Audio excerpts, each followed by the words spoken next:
I am beginning work on a System 7 MPU, and I have replaced all the ramp lock headers, except for that one. Got to get to that. And I'm starting in on the 40 pin header. I just wanted to show you why reflowing these things does no good at all. You cannot reflow solder on a joint like that. You could remove the solder, push the pin in further so you've got something to solder to, and then flow new solder on there. But even that's not the greatest solution, since you still end up with the round pins on the other side. So all these are going to come out and get replaced with nice new long square pins. And you do have to use the long pins. You cannot get by with a regular 0.156 pin. They have to be the longer ones, like that one there. Sometimes in day-to-day board repair, you hope that something unusual will come along. And then when it does, you wonder, why the heck did I ever ask for that? Here we have a problem where you can see these pins on a 40-pin interconnect board are connected together because the solder mask wasn't complete or whatever. But I'm going to sand those edges off that have appeared here, and let's see if that fixes this board up.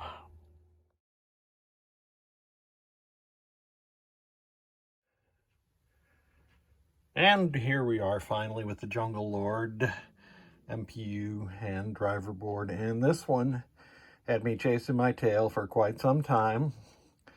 The biggest problem, or two biggest problems I'll say, is one of the bus drivers in 1897 had failed. You can replace those with 74 LS367s these days.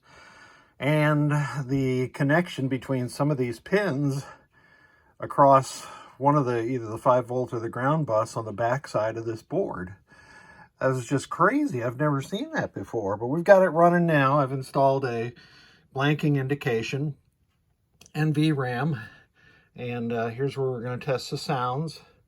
I did replace the 5-volt filter cap on both the MPU and the driver board. And we have headers all the way around.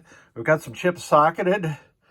As I was working through the diagnostics, most of the time, if a board behaves the way this pair did, it would be one of these 6821s that are in frame right now. In this case, we know it was not one of those. So let's go into test. Get rid of some glare. Jungle Lord is a 7-digit game, so some of these tests will look a little funny. Let's go to the sound test. It'd help if I connected power up to that LED bank. There we go. So you'll see it'll walk up from the lowest LED to the tallest. And normally a sound would be made. The PIA just drives the sound signals to ground there, and that's how those work. The next test is lamp test.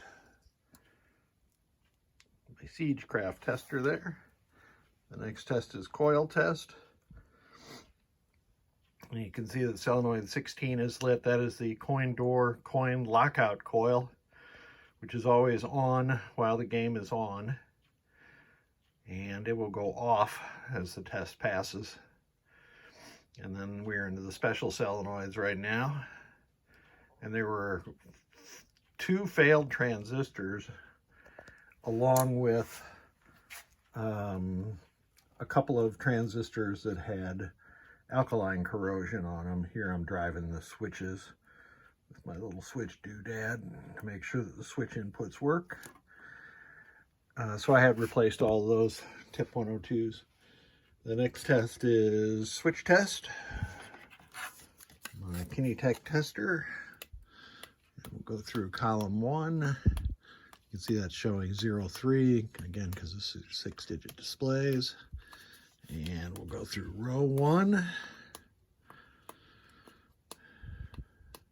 And the last switch on Jungle Lord is switch 50. So that is all working correctly. So we can advance to setting 18. See? There's 18, and it's set to 30. How do I do this? I can't remember how to do this. Oh, I need to hit some flipper buttons. I was going to try to set it to free play. I'm drawing a total blank on how to do that. So I'm going to skip that for now. But you said setting 18 to 0 and you'll be on free play. Thanks for sending them. I really appreciate it. This is a good, clean board set. I'll put a sticker on here to indicate what the blanking LED means, and I appreciate your patience.